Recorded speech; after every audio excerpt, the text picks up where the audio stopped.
So, greetings everyone, and good afternoon, good evening, and welcome to the 41st session of the online Optom Learning Series. Let me introduce our speaker for today. Today we have Dr. Pawan, and a brief introduction about Dr. Pawan. He finished his Bachelor's of Optometry from the Bosch and Lomb School of Optometry, Hyderabad, and then he pursued his PhD from the Queensland University, Australia. Not only that, he pursued his postdoctoral research from the Singapore Eye Institute in Singapore. Currently, he is a scientist researching on basic of transitional aspects of myopia at the LV Prasad Eye Institute and holds numerous research grants from private as well as the government of India. He is also the current president of the LVPI Alumni Optometrists, and I think I need to mention this. He's a researcher, but apart from that, he also is very interested to be a clinical optometrist where he examines patients in the myopia control clinic of the LV Prasad Eye Institute. He has numerous paper presentations at national, international conferences, and also have been, I think, more than 27 research papers published in peer-reviewed journal. And he's also a reviewer for many journals such as IOBS, Nature Scientific Reports, Clinical and Experimental Optometry. And today, Dr. Pawan is going to talk to us about the research aspect of it, how to do, why to do, and what is actually research. So thank you, Dr. Pawan, for enlightening us. We have a group of people who are practitioners. We have students over here. I think everybody is eagerly waiting to, I think we are just crossing 100 participants now. So all of us are eagerly waiting on your take on how we should be doing research, why we should be doing research, and what is research basically. So thank you very much, and I would leave it up to you. Thank you, Fakhruddin, for the nice introduction and inviting me to speak. All right. So today we will be talking more about why, what, and how aspects of the research. So before I start, I have a big disclaimer.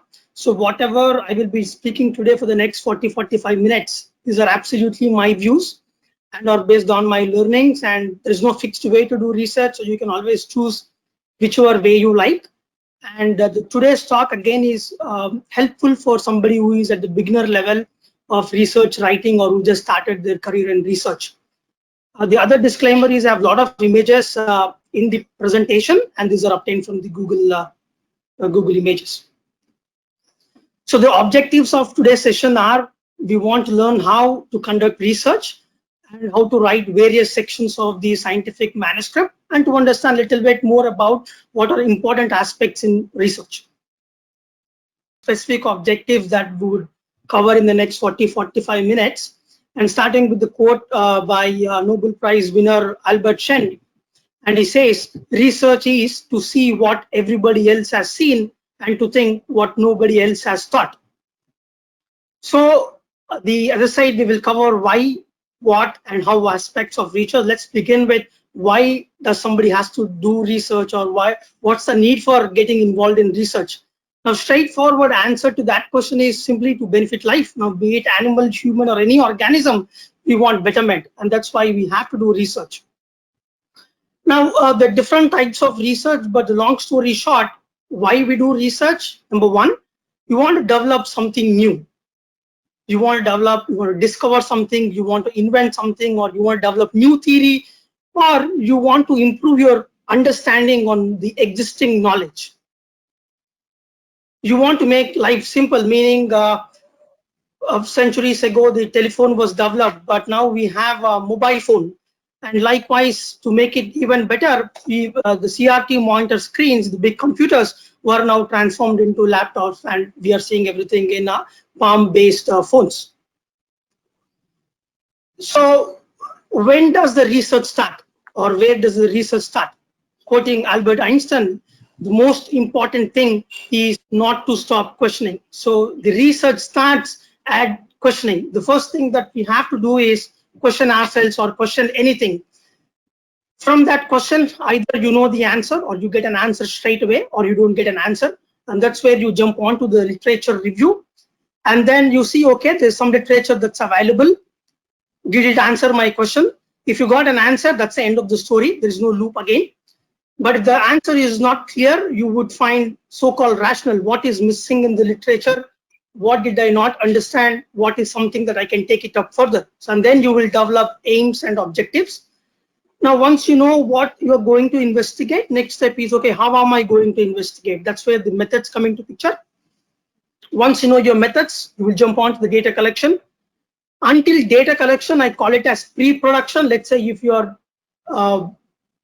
creating a movie, so this is all pre-production. Production is the data collection. Once you have the data in hand, that's the post-production starts. You will analyze the data, interpret, and then get answers. Once you get answers, that's not the end of the story. So we have to think of society, country, and the world, because you want to benefit different areas of science. So that's where you go to the publication. So I will go into each aspect of this, and then we will see if there are any questions that come up. So as I said, everything starts with a question. Without question, there is no research. So what did I not understand? Why did I not understand? How can I really improve this understanding? If there is a question, first we will start to explore. All right, let me explore. You will search, and then you will research. The difference here is, if you get an answer straight away from a general Google, or when you ask your friend, that's the end of the story.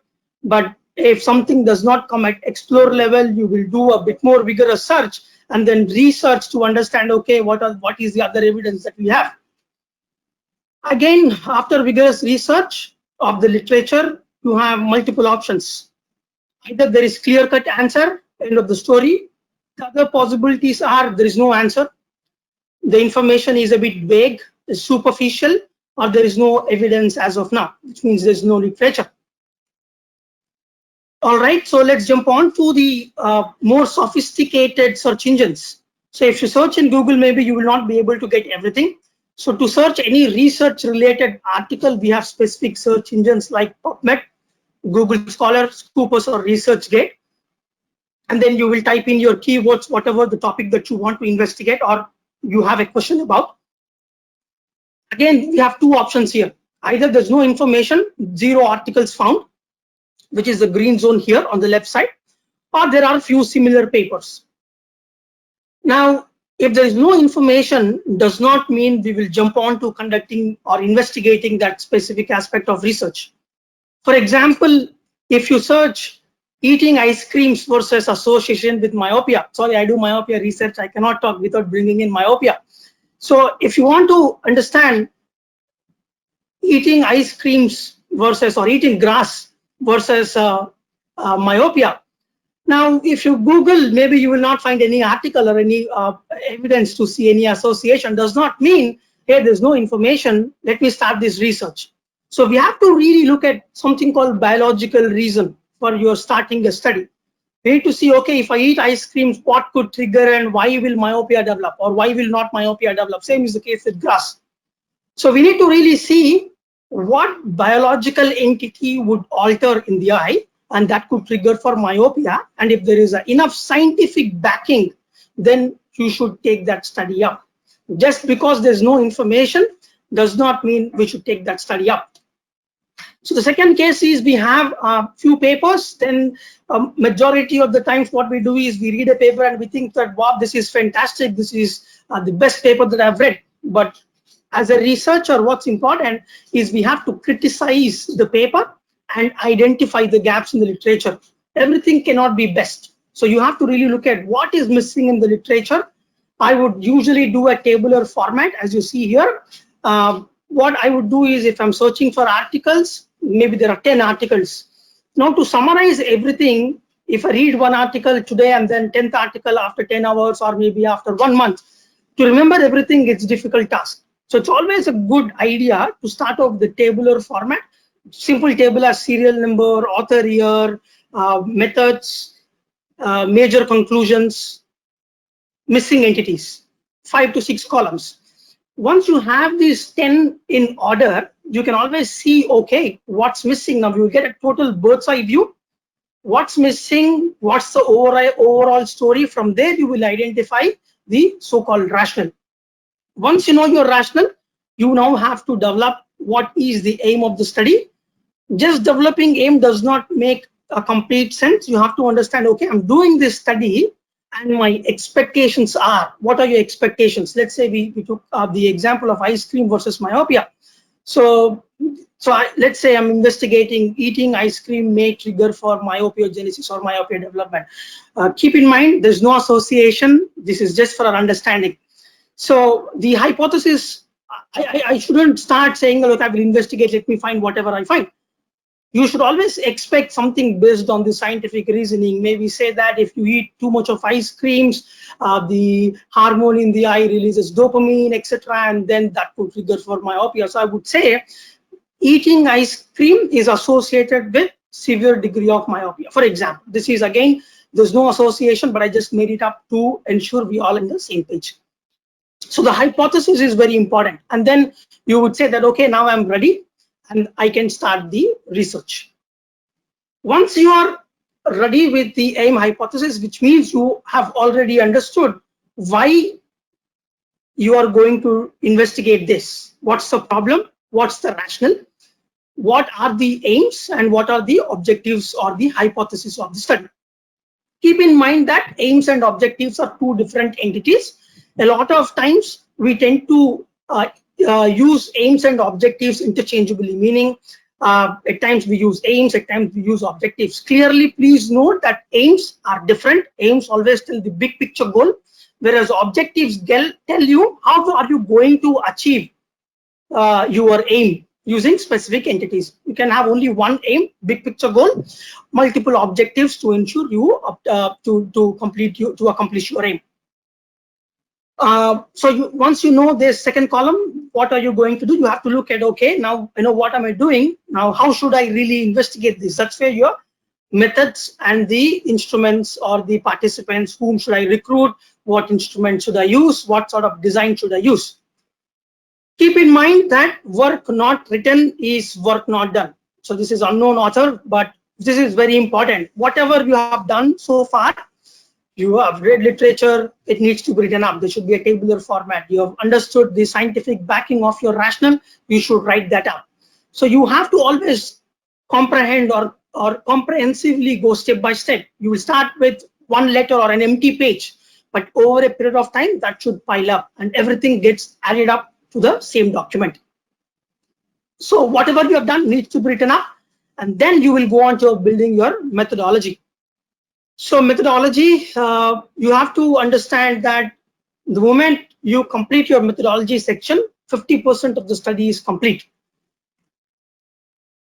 To plan your methodology, you have to understand what are the resources that I have, how much manpower do I need, how much time have I got. For example, let's say we have only 12 months time to complete a project. Your approach will be different.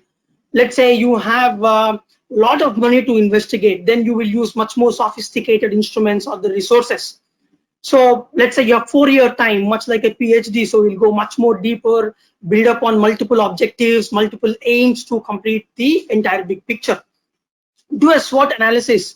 What are the strengths of this study? What are the weaknesses?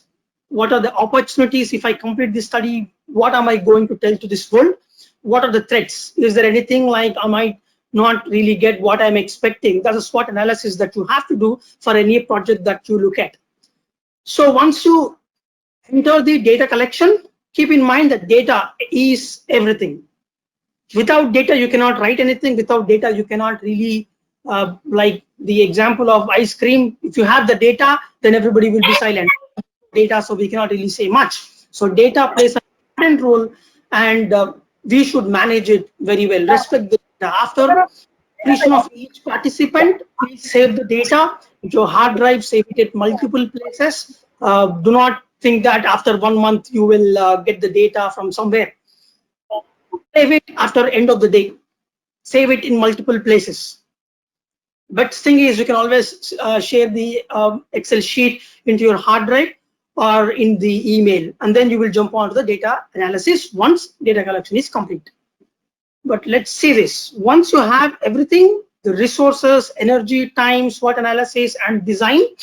Design is important because there are a lot of studies, a lot of designs that you can employ to reach your goal, and then you will plan your study. Just to give you an example of different types of studies, this is a hierarchy of the scientific evidence. The topmost is the meta-analysis and systematic reviews.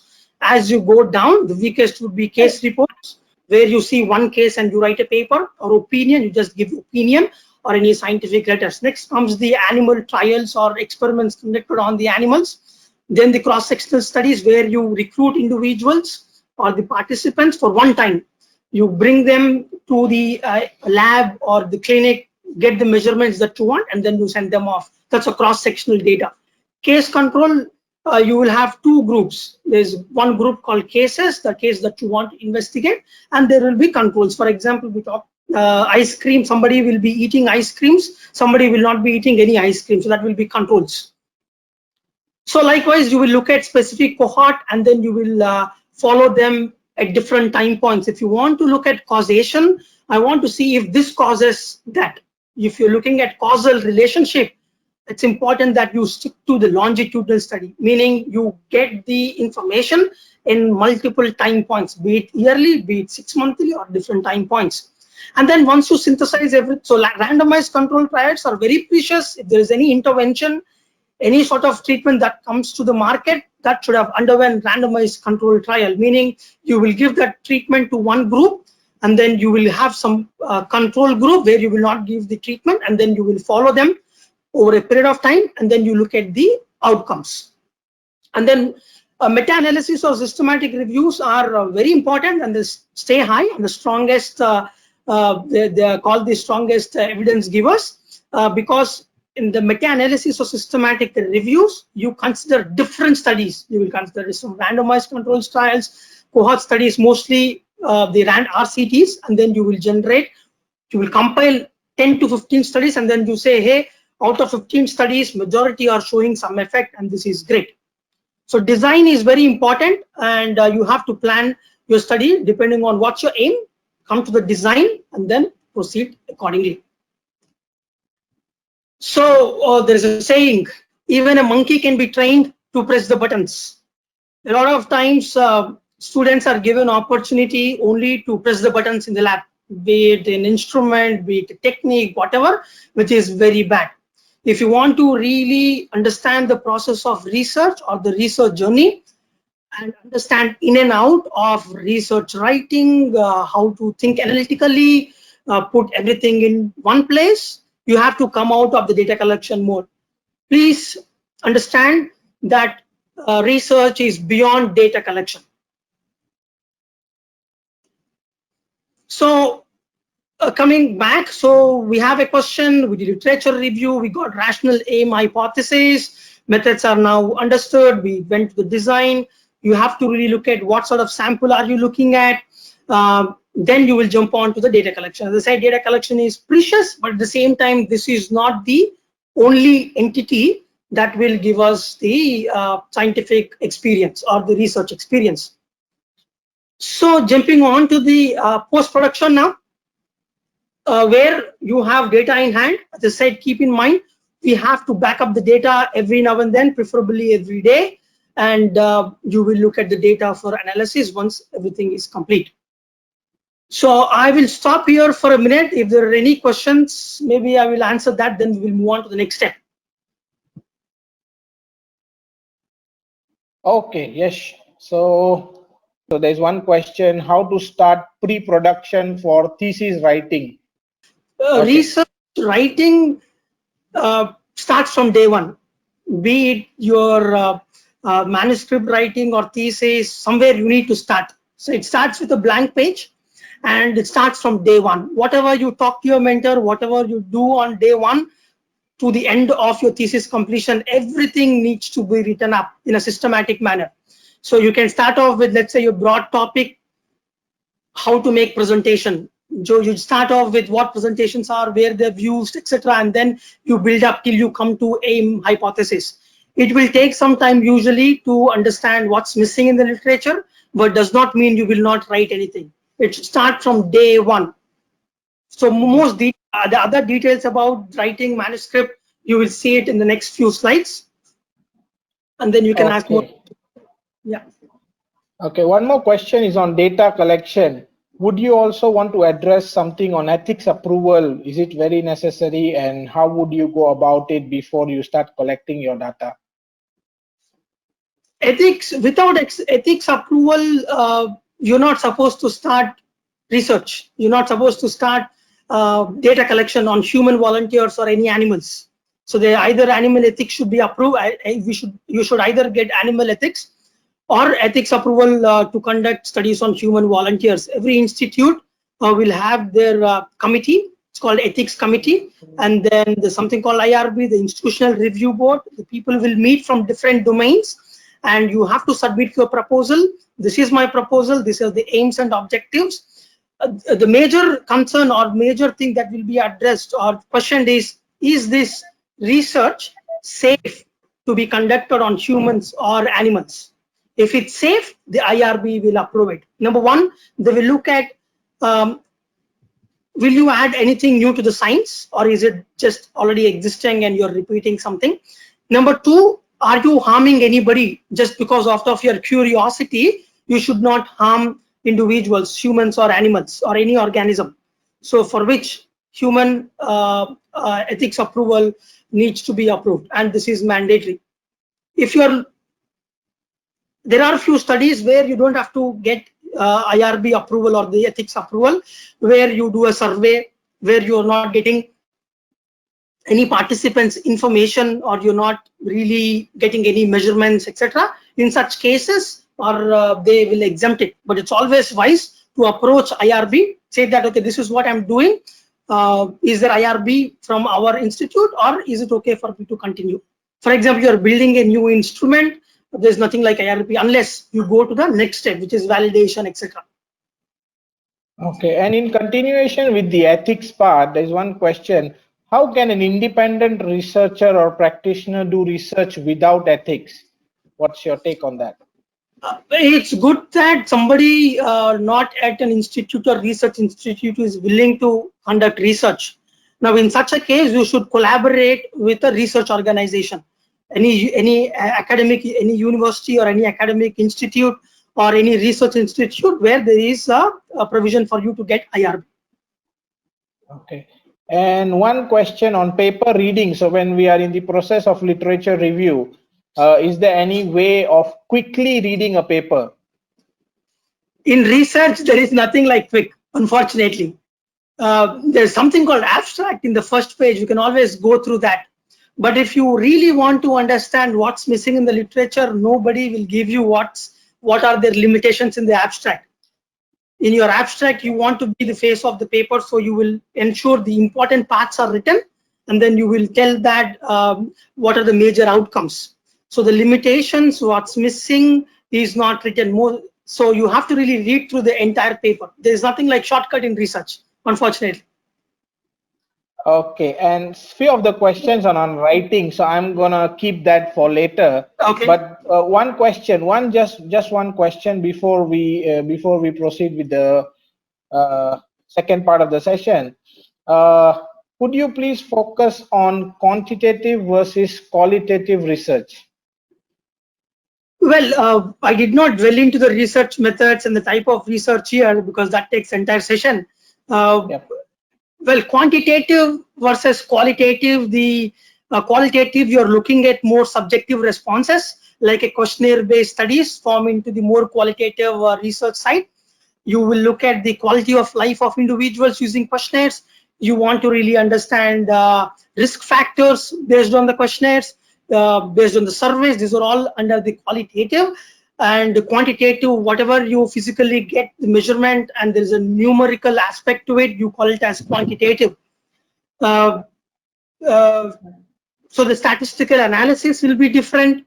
The ways you approach, you build your hypothesis, the way you analyze your data will be totally different. The different softwares to run qualitative analysis, the different ways to do quantitative analysis, the statistical methods will be different.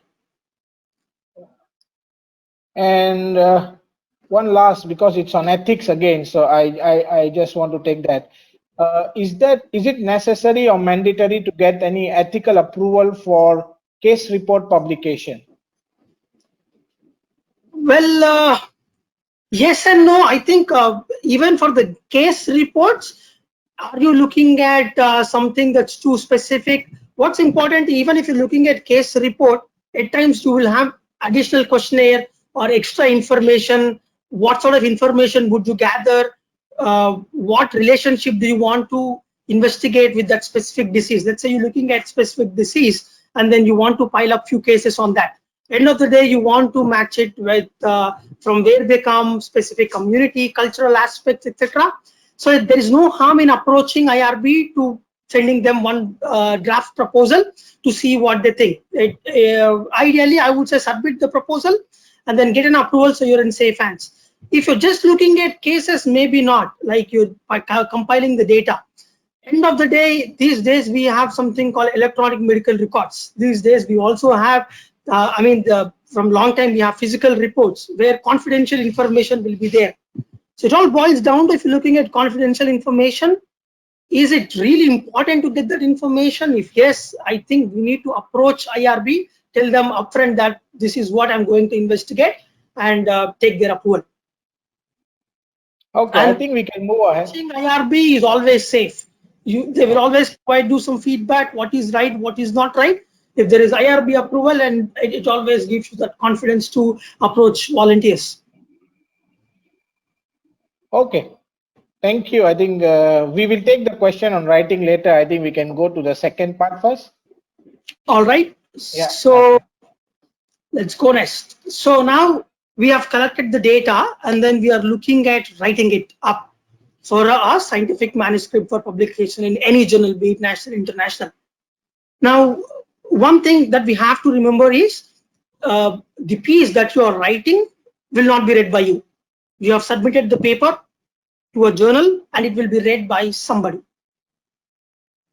It will not be your immediate person or somebody from the same laboratory will be reading. It will be somebody from different part of the world, different part of the country, having different expertise and having different knowledge levels. So unless you make your writing the simplest possible way, it's not going to attract the readers. So remember that someone who is not expert in your field will be reading your paper, and thus keep in mind, simpler the better. The moment you make it simple, it is very easy to read. Do not make it complicated. Do not use sophisticated language. Keep it to simple English so that everybody can read and everybody can understand in an easy way. So before you start writing your paper, your data is precious. Keep it in safe, everything in one place. Do not search for the data on multiple laptops, multiple computers. Everything should be in one file. And I also want to highlight that a lot of times the data is kept in multiple sheets or multiple Excel sheets or multiple Excels itself. Your figure 1 will be in one sheet, figure 2 will be in other sheet. That's not correct, because at times you want to exclude few individuals, at times you want to add few individuals. Do not assume that the moment data collection is complete, everything is complete. That's not right. So your thought process starts from there. You have your data in front of you, everything should be visible to you, and then you should be talking to the data to understand what does this really mean. So before you write, data is very important. Keep it safe and easily accessible. Extract best 10 papers that are related to your field.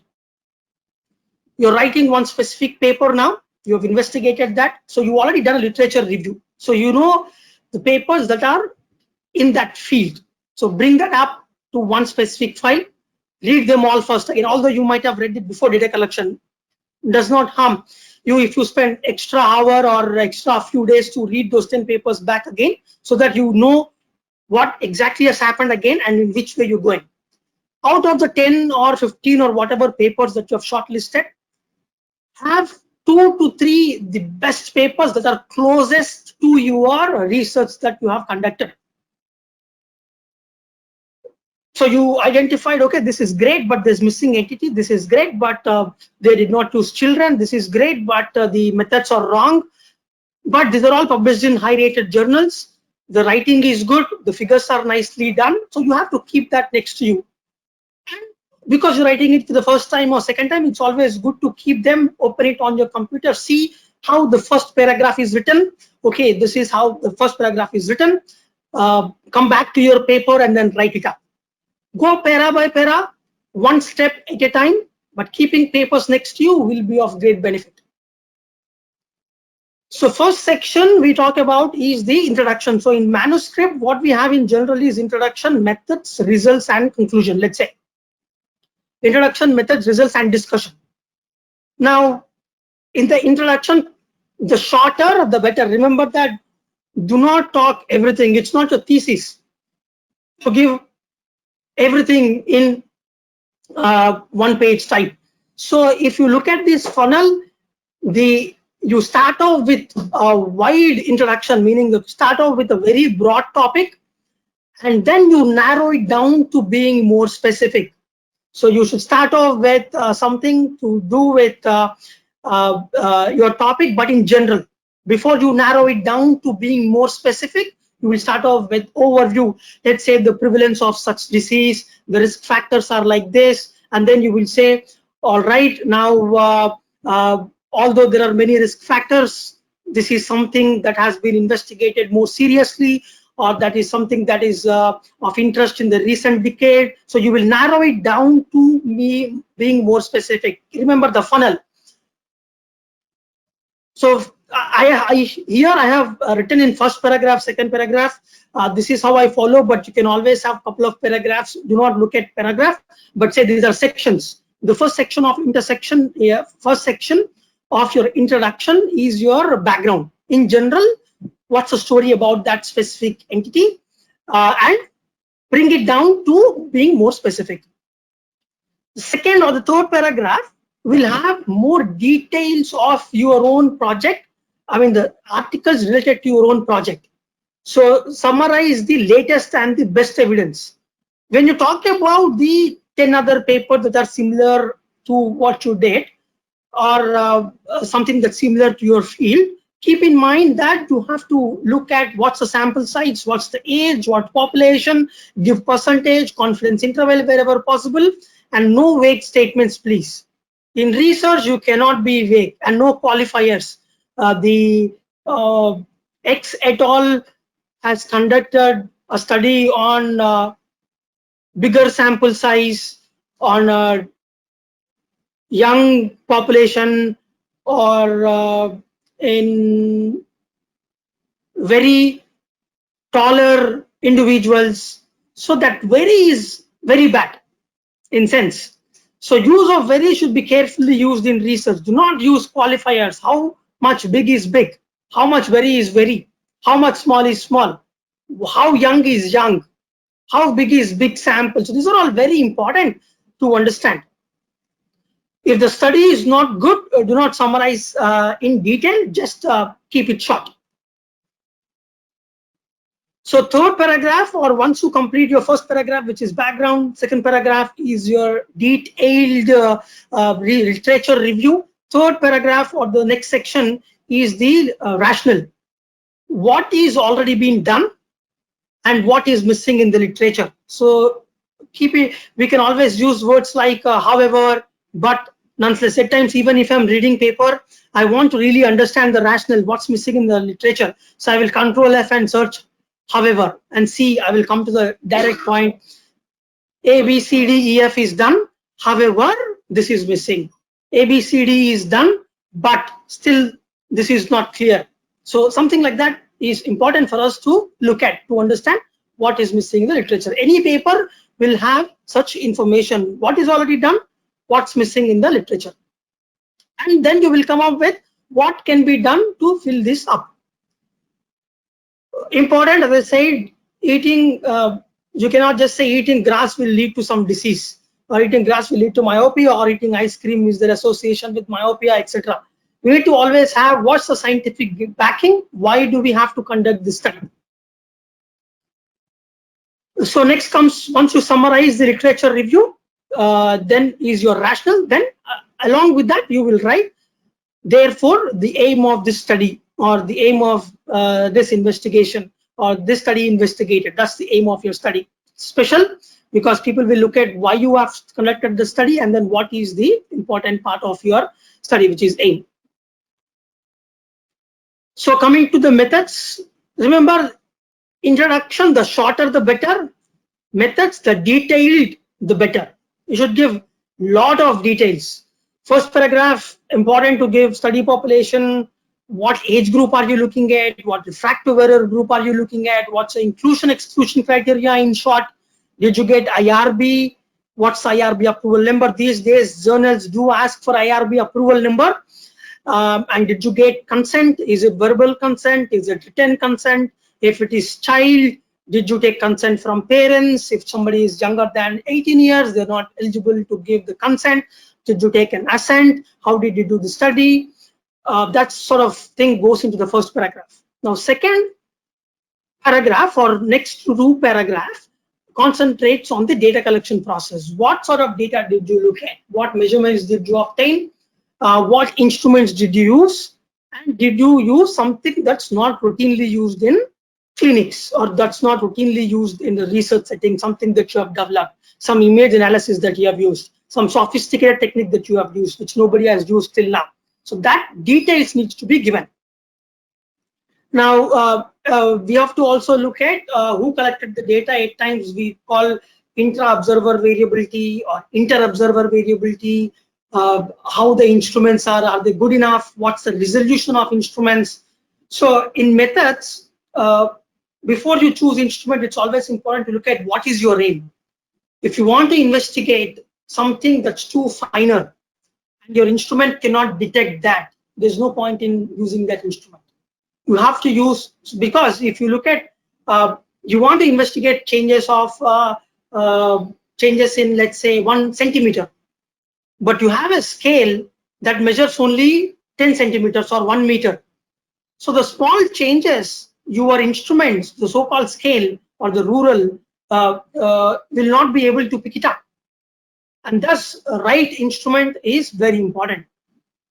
And once you use that instrument, always give information about the repeatability or the resolution of the instrument. So next comes the definitions. So as an optometrist, we tend to have a lot of information on refractive error. What sort of refractive error did you use? If you say 50 emmetropes, 50 myopes, 50 hyperopes for use, who are emmetropes according to you? How did you define the emmetropia? Is it based on subjective refraction? Is it on objective refraction, retinoscopy, autorefractor, plus 0.5 to minus 0.5 refractive error? Did you use sphere? Did you use spherical equivalent? So you should be very detailed in the definitions, because your definitions will tell how accurately you have identified the disease or how you have classified. Looking at diabetic retinopathy, how the diabetic retinopathy was diagnosed. Looking at glaucoma, how glaucoma was diagnosed, how the grades were defined, etc. And then comes the last section of the method section, is the statistical analysis. So you got the data. First para, you talk about participants, IRB. Second, third, you talk about details of the data collection, how you have collected, what instruments, what's the repeatability, is there specific analysis that you have conducted. Next comes the definitions. Whatever you have diagnosed, whatever you have used to identify a specific pattern, you will have to tell that. Then comes the statistics. What test did you use? What's the distribution of the data? Is it normative? Is it following the normal distribution? Is it not following normal distribution? Is it parametric test? Is it non-parametric test? What statistical analysis did you use? And what software did you use? Did you use SPSS? Did you run analysis in Excel, or did you use something else? And details of this needs to be mentioned. As I said, methods, the detail, the better. The moment we talk about statistics, everybody will be happy to see P less than 0.05. As you see in these two pictures here. Important to note that statistical analysis or any software that you use is just a tool and nothing else. If you see this here, your p-value can vary from 0 to 1, and then if it is 0 to 0.3, we say highly significant. This is for the fun sake. Somebody has developed this. I just copied it here. If it is 0.05, you use such words, and then 0.06, it's the edge of significance. So p less than 0.05 is significant, but you have to look at, are you seeing any real trend? As I said before, you should spend a lot of time with your data. Keep data in your computer, on the screen, come up with multiple figures, multiple tables, spend a lot of time understanding what it really means. Look at the data in multiple dimensions. Plot 10s, 20 figures, 15 figures, multiple tables to understand what does it reveal. And then if you're seeing something with naked eye, there is a systematic trend or there's a trend, you know that you don't need statistics. If I always take this example. If I drop a ball from here, it goes down. If I drop it 100 times, it goes down. Do I need a statistics to show that there is effect of gravity? Right? So if I drop it, there is effect. I don't need to say P is 0.01, 0.02. So keep in mind, this is really a tool. If your findings are significant, not statistically, but if your findings are significant, look at clinical significance too. And if your findings are clearly showing some effect, you will plot it and see that one bar or 1 point is sitting here and 1 point is much far away. So moving on to the result section, it should be to the point. Do not justify too much here. You're talking the multiple figures, and you will start from figures and tables, and then it should be the crispier. I just said crisp, and it will be the best. Look at data in multiple directions, as I told in the previous slide, and start with multiple tables. At the end, you might have only 4 or 5. At the end, you might have only 4 or 5 tables or figures, maybe 1 table or 3 figures, depending on what the journal asks. But what's important is, before you come there, you have to look your data in multiple dimensions. Plot 15 figures, 10 figures, 5, depending on whatever you want to see, different dimensions, and then boil down to 4 or 5. These are very crucial to convey the major message. Anything that's statistically significant, clinical significant, talk more, explain them. This is significant. If you're looking at ANOVA sort of analysis, multiple groups, tell them where exactly you found difference, which is called post-hoc analysis. If it's not significant, don't bother much, just give less content, just say it's not significant. All right, now coming back to the same figure on the right side. If you have seen introduction, you have seen funnels in funnel, and now it's the inverted funnel. So discussion is opposite to the introduction. Here, you will be more specific. You will start off with your findings that are too specific to your project, and you have to be too genuine. And look at the heading, discussion, the genuine, the better. Don't overboast, do not say too much, do not extrapolate your findings by too much. So the first paragraph is always, what's the main message? Overall, 5 to 6 entities were investigated, and what does it indicate in a nutshell?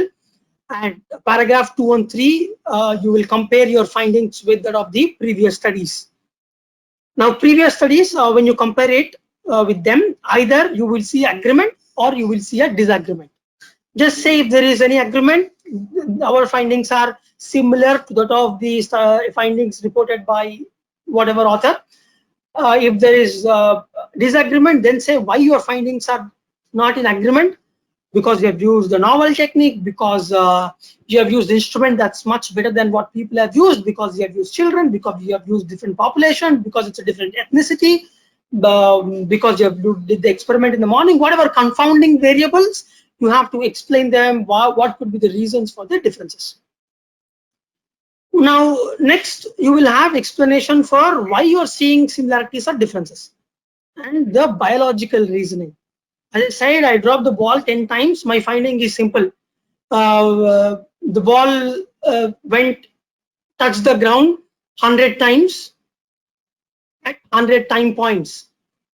Clear, right? But that's not the end of the study. You have to see, why did the ball go down? Did the ball go down with same speed? The ball went with same speed. The heavier the ball, it went faster. Let's say the plastic ball, the rubber ball, or the cricket ball, leather ball, and you look at different speed. Now, with the heavier the ball, let's say there is more to do with the speed it went, for example. That's not the end. You have to give explanation. What could be the reason for this difference in speed? Why did the ball go down fast? Why plastic ball went a bit slower compared to that of the much heavier ball? Is it density? Is it gravity?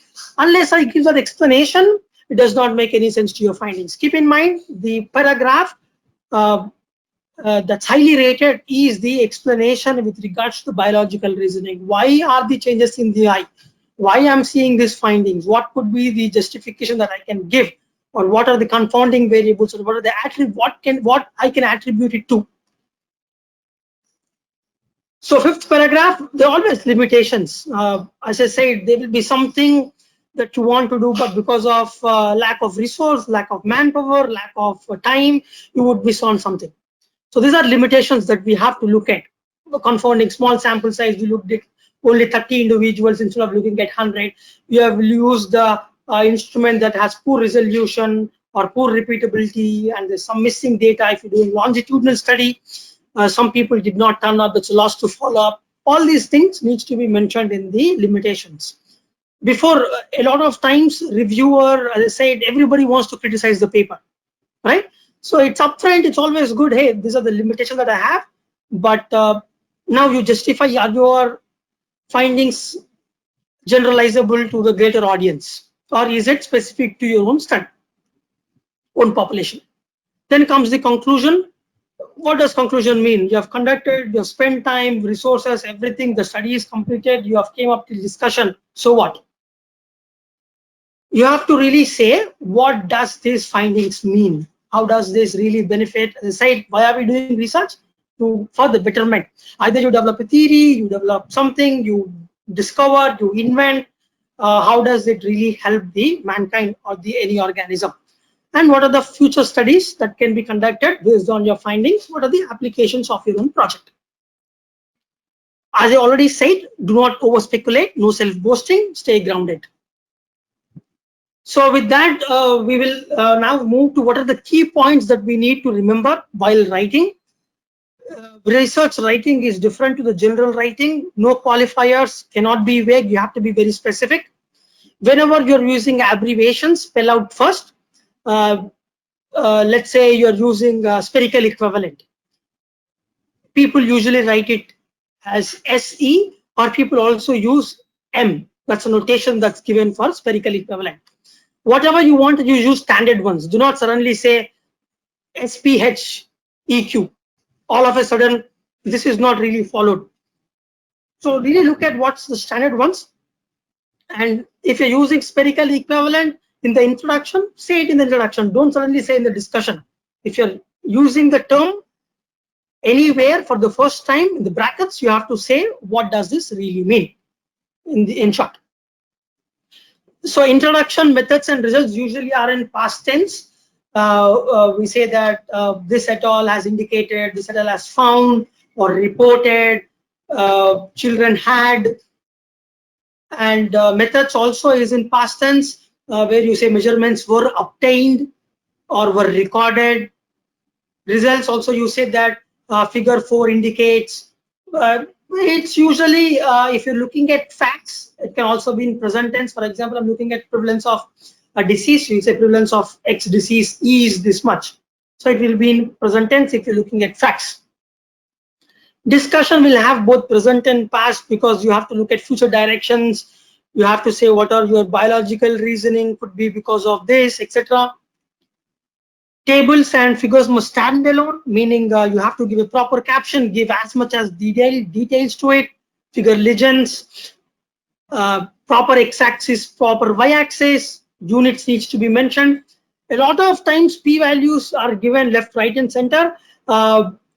Usually stick to 2 significant figures after decimal.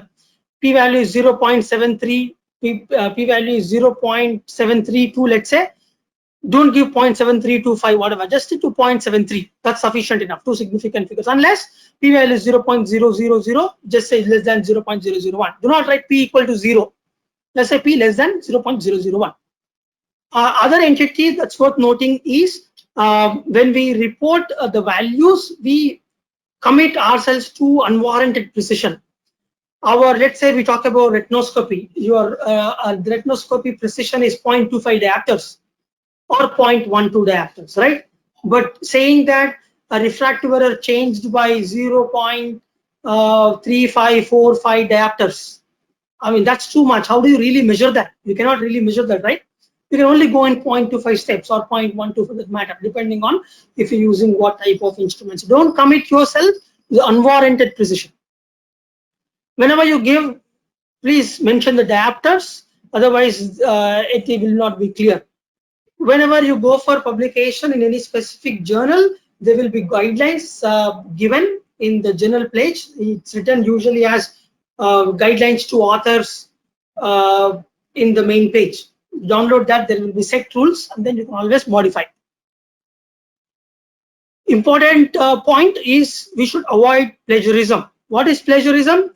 As you can read here, it's copying somebody else's work and reporting as if it's yours without giving proper citation.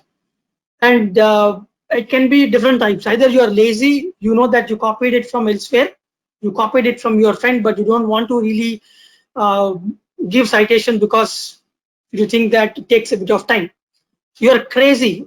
This is scary group where you copy things and wantedly you quote as if it's yours. This is cheating. This is illegal, and this should be avoided. Please do not do plagiarism intentionally. Unintentional, you have read paper, but when you have written, you realize that, hey, I have written something similar to that. It's unintentional. Even that is not acceptable. So for that reason, there are softwares to check plagiarism. There's something called iThenticate and few others, so that you can get it in online also. Just Google plagiarism softwares. You upload your document, it will tell where exactly you have copied.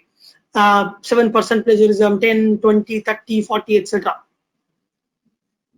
If you're going to the publication standard, it's important that you don't plagiarize, not publish anywhere. Don't plagiarize. People are smart enough to understand which text is copied from where. So this is just to give you an example. This image is published in 2018. Yeah, this image was published in 2018, and we've written a review paper in 2020. So although this is image, a lot of time we just copy the image or table without giving proper citation. So if you see this adapted from Hung et al. 2018 with permission. So you have to approach the journal, take permission for its usage in any other presentation or in the publication.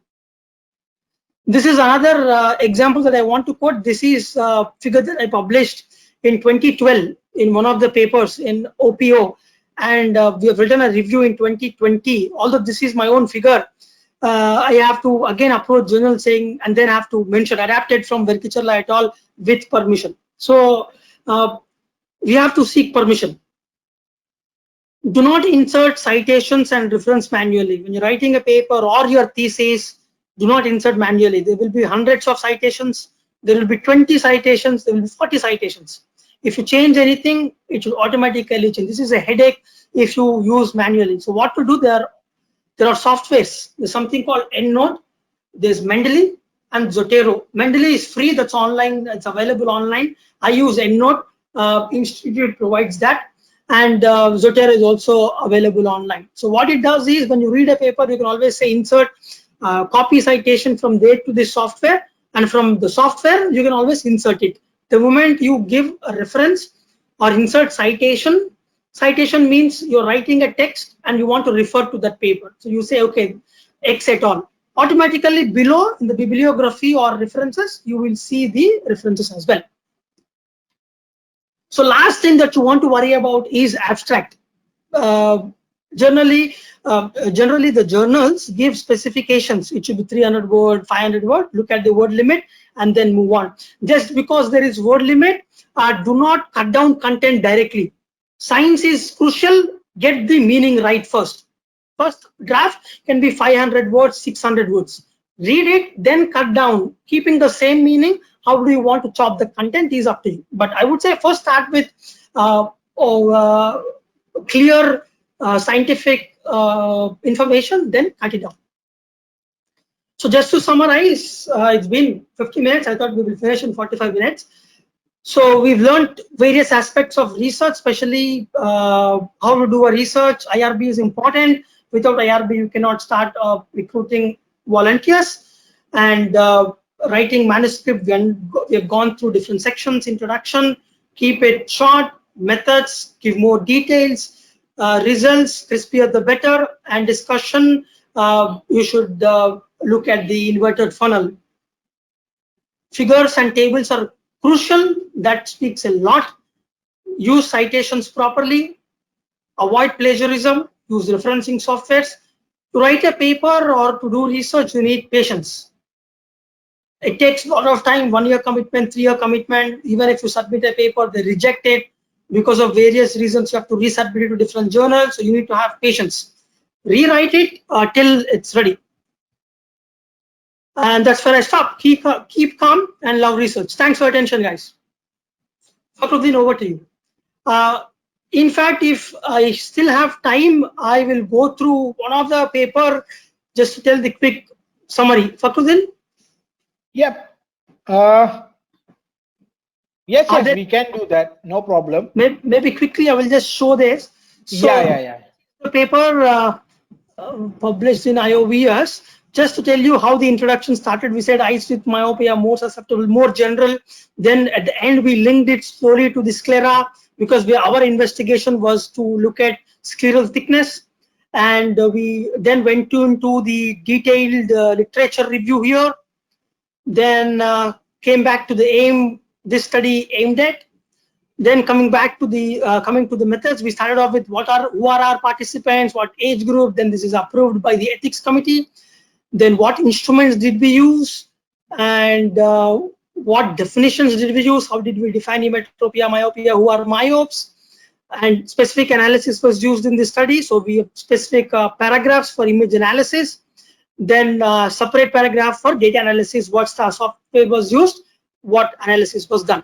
And results straightforward. You look at the figures, and we will write that in. Discussion, quick summary in the first paragraph. Then what did we find, and are they comparable to other studies? If you see this here, corroborates with the findings of Norman et al. And if it's not similar, we will write that. Then your scientific, we've also compared it with multiple papers that are already published.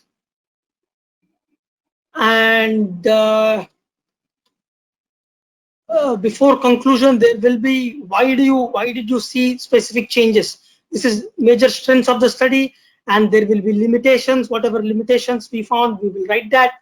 And then why do you think there are changes? We will give the scientific backing. So I will now stop sharing. So yes. Thank you very much. I think it was a very comprehensive talk, and I think most of us would be ready to start writing paper after this. Let's just take one question, which I think was left before. Let me just go to that first. Yeah, this is a very interesting question. Due to COVID now, data collection has been kind of stopped or is kind of slow now. So how do you think researchers should go about at this point of time? Well, we don't have answers to that yet. We do not know when the COVID will leave us. So we have to be cautious about the future also. If the COVID stays with us for a good few months, does not mean that we will not do any research. But at the same time, patient safety or participant safety is also important. So somewhere we need to do a bit of balance. So for now, recruiting human volunteers, any patient pool is harmful. And you cannot ask everybody to undergo the COVID test and then come to the research lab. So you have to be very cautious. For now, maybe go back to retrospective, see what else you have in your hand at the moment, spend more time on writing the pending work, or plan online surveys, online questionnaires, where you will not recruit human volunteers. But I hope that it will not be long, but at the same time, we have to be more cautious. I do not have straightforward answer to that. It's a good question, I must say, but the answers are tricky, given we do not know when we will be ready. Okay. And the other question is, what are your suggestions on writing topical reviews in journals? Reviews are good. It will really help to synthesize information, give the big picture goal in one shot. Instead of reading 100 papers, a review paper will have all these in one shot, and then it give the overview. If you're asking me what's my view, reviews are always good, and especially it will benefit the future researchers if somebody wants to get an overview in one shot. Yeah. And I think you did mention, but just any alternatives to Mendeley and EndNote? I think you had one more software for referencing, which you would have a suggestion. Zotero. Yeah, Zotero. But I think EndNote and Mendeley are widely used, I guess. Yes. I think Microsoft Word also has its own referencing thing. I mean, do you prefer that or any experience? I heard it, but I heard it. I heard about it, but I do not have working experience with that. Okay. And how do you write a topical review? That's another popped up question. Do you have a specific thought process on, if you decide to start a review writing, do you have a specific guidelines on having some thought process that I need to think this and then I can write a review? Yeah, I mean, you need to have what is the goal of your review. So first start with what is your goal of the specific review, and then you pull out your references and do the extensive review. I will start with what are the main objectives, and then have proper subheadings, then bringing tables and figures for me to understand how the results have shown so far, and then synthesize accordingly. So subheadings are important. Before that, have big picture goal. What are you trying to relook at? Be specific, not vague. And within your review, what subheadings that you want to use, what different messages that you want to give.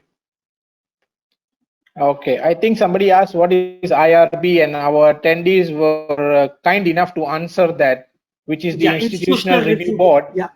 Yes. The connecting question is, how does it work normally? Is it just we need to do the approval by presenting the proposal, or is there anything we need to prepare as researchers before we approach IRB? So usually the institutes will have their own template. Basically, it covers what's your research study about, how do you take consent, who are your participants, from where will you recruit your participants, are you using any harmful substances, are you using anything that's not accepted, is it anything that you're using for the first time, are you using anything chemical substance. So more to do with the safety.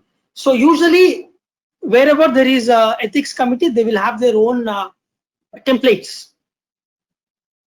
Okay. And one question, yeah. If we are practicing optometrist, is it easier for us to publish paper, or it is better to be into an academic institute to publish papers? What's your thought on that? If we are an optometrist, I don't think the designation will mean much. Okay. If the paper is strong enough, if the outcomes are good, if you have written in a best possible way to suit any scientific journal, yeah, designations are not important at all. Designations are nothing. So as an individual optometrist or an individual person not associated to any institute, that should not be a barrier for you to publish paper. Am I getting that right? Yes. If you're individual, if you have enough resources, you don't have to collaborate with anybody. If you have enough knowledge, you don't have to work with anybody. But if you can do all by yourself, well, do it. Nobody is stopping it, and nobody will stop you from publication too. So they say that collectively it gets better. So the more hands come together, it can only get better. So that's a philosophy, but nobody will stop you from publishing if you are a single author on the paper. As I said, outcomes are important. It's not reaching the finish line. How did you cross the finish line is very important. What methodology did you employ? Are your methods strong enough? Did you consider all the confounding variables?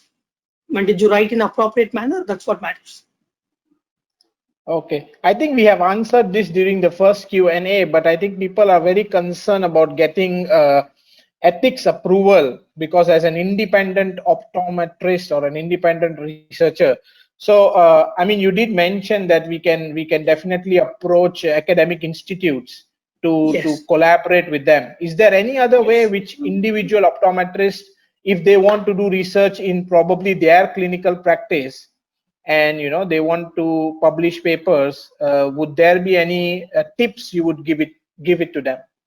I mean, the case series or case report, let's say you saw a case and that's totally novel, you want to report, you can straight away do it because you did not plan it.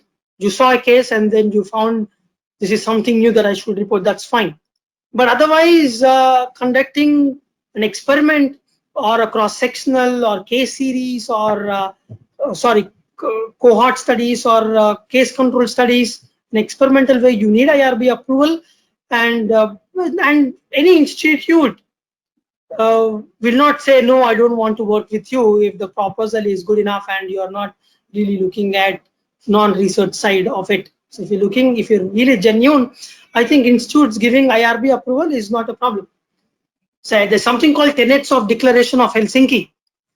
So Declaration of Helsinki, in all publications, we say that the study adhered to the tenets of Declaration of Helsinki, or the protocols were adhered to the declaration.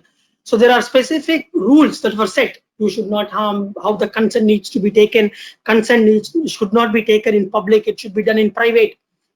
In front of 5 individuals, you cannot say, hey, you have a disease, come and participate in my study. That's offending. You are leaking the private information. So consent is always should be taken in private. So there are a few set of rules that are listed there. So you can always go through that. But okay. Yeah. The very interesting question I feel here is sample size. I think we didn't touch upon that. I think it's a whole lot of lecture about sample size calculation. But just in short, what's your take on the requirement during publication about sample size? Is it very important, or does it have a very key vital role when it comes to publication? It has important role to play. You cannot do a research on n equal to 3 or 5 and say you completed doing it. You might, so all you want to know is it by chance or is it the real effect?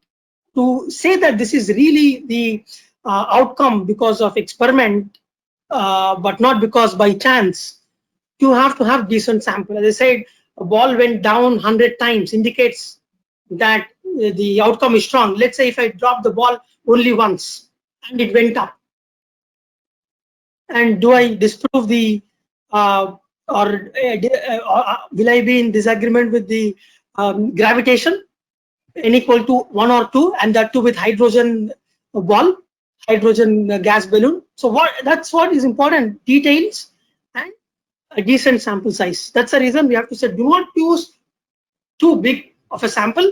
Don't use 1000, n equal to 1000 when you require only 30 or 40. So you are wasting resources, time, money, everything. That's the reason sample size comes into picture. There's something called effect size. Effect size meaning what amount of change are you looking at? You are conducting this experiment, what change are you looking at? Based on that, your sample size will vary. And there's something called G-Power. G-Power is a software that's available for free download. You can try that. That will also help you to learn how to calculate sample size. Yeah, that was actually my next question. Is there any softwares available to calculate sample size and makes life easy for us? So yeah, G-Power. That G-Power would be one of the very important and freely available one where we can put in some information and get the required sample size. Yeah. Any minimum sample size which is required, 30, 40, 50, or it No, depends it's on? difficult. Yeah, it's difficult to say that. It depends on amount of time they spend in the lab or type of experiment. Usually the psychophysics experiments will have n equal to 5, but they do multiple iterations, multiple repetitions of the same individual. Each individual spends few days in the lab, multiple hours in the lab, multiple repetitions. So you need less sample. So it depends Okay. on what type of product are you looking at, what change are you looking at. If the change Okay. is too obvious, if you can look at with the naked eye, then the sample size relatively decreases. Okay, I think we definitely have taken all the questions, and I think most of them are ready for research. As you said, keep calm and love research. I think now people will Yes. keep that in mind and start doing research. And with your tips and your tricks and your your pathway, probably we'll follow that and see how well we can do in terms of research.